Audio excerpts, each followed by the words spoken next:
Perkenalkan, nama saya Maria Florencia Hirdiana Putri dari Prodi Ilmu Komunikasi kelas 2024A dengan nomor NIM 24111774058. Di sini saya berbicara bukan hanya sebagai mahasiswa, tetapi juga sebagai generasi penerus bangsa yang akan mewarisi bumi. Kita sering mendengar frasa kampus hijau, tetapi sudahkah kita memahami maknanya? Dan yang terlebih penting, sudahkah kita mewujudkannya secara berkelanjutan? Pidato singkat ini bertujuan untuk mengajak mahasiswa agar menjadi lebih aktif dan konkret dalam mewujudkan kampus OAS hijau yang sesungguhnya. Kampus hijau bukan hanya sekedar banyaknya tanaman yang ditanam, tetapi sistem ramah lingkungan. Kampus hijau yang sesungguhnya adalah kampus yang mengimplementasikan aspek lingkungan, sosial, dan ekonomi dalam segala kegiatannya. Ini mencakup efisiensi energi, pengolahan air dan limbah, transportasi ramah lingkungan, serta kurikulum peduli lingkungan. Urgensinya, krisis iklim adalah kenyataan.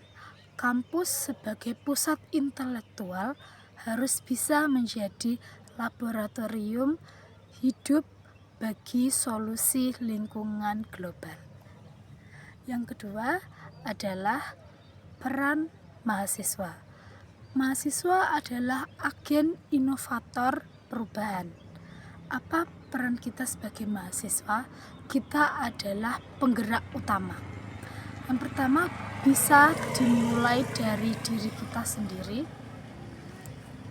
yaitu kita bisa menggunakan kembali adalah reuse, mengurangi adalah reduce, dan mendaur ulang adalah recycle. Yaitu penggunaan ini contohnya adalah membawa botol minum sendiri, lalu bisa juga dengan menolak plastik sekali pakai dan memilah sampah pada tempatnya. Kita sebagai inovator dan pendorong sosial harus mendorong kampus untuk menggunakan panel surya. Lalu kita bisa juga mendorong kampus untuk membuat sumur resapan. Lalu juga kita bisa meminta kampus untuk menyediakan lebih banyak fasilitas sepeda. Kita juga bisa mendorong kampus untuk membuat komunitas Green Student Movement yang aktif dalam mengawasi, lalu mengawasi dan dalam pengimplementasian gerakan kampus hijau di kampus. Jadi kampus hijau itu bukan hanya banyaknya tanaman yang ditanam di sini, tetapi juga tentang kurikulumnya, lalu juga tentang pendidikannya, dan juga tentang berbagai kegiatan yang ada di kampus ini. Caranya adalah kita bisa mengadakan kampanye, kita bisa membuat kuesioner, dan kita bisa mengajukan berbagai macam ekstrakurikuler tambahan yang mencangkup lingkungan di sekitar kampus. Seperti yang kita tahu, di kampus ini masih belum terlalu banyak tanaman ya, jadi mungkin dengan adanya kampus hijau, adanya gerakan atau adanya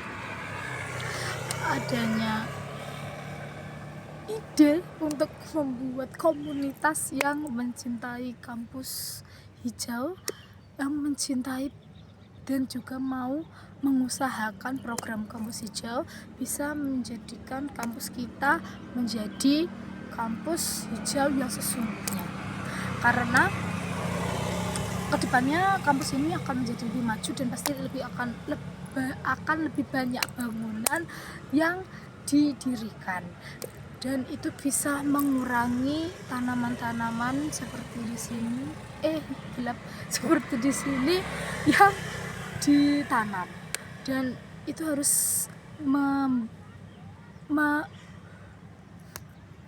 membutuhkan diskusi dan juga pemikiran yang terbuka tentang cara mempertahankan tumbuhan-tumbuhan, pohon-pohon yang ada di kampus ini, agar meskipun nantinya akan ada banyak gedung yang tinggi-tinggi, akan banyak bangunan-bangunan, tetapi kampus kita masih akan tetap memiliki pohon-pohon yang asri dan juga penghasil oksigen untuk semua para mahasiswa, dan juga semoga bisa terbersihkan, semoga bisa terbebas dari sampah-sampah yang berceceran, dan juga bisa terbebas dari sampah-sampah yang dibuang sembarangan dengan tidak memilah-milah sampah seperti itu.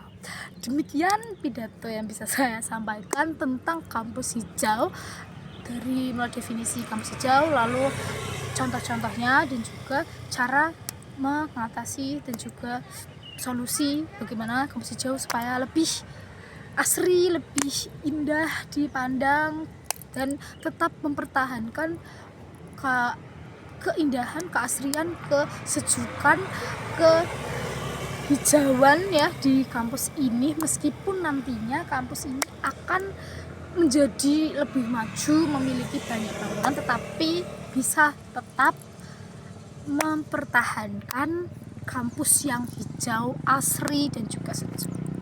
Terima kasih, sekian dari saya. Jika ada salah, mohon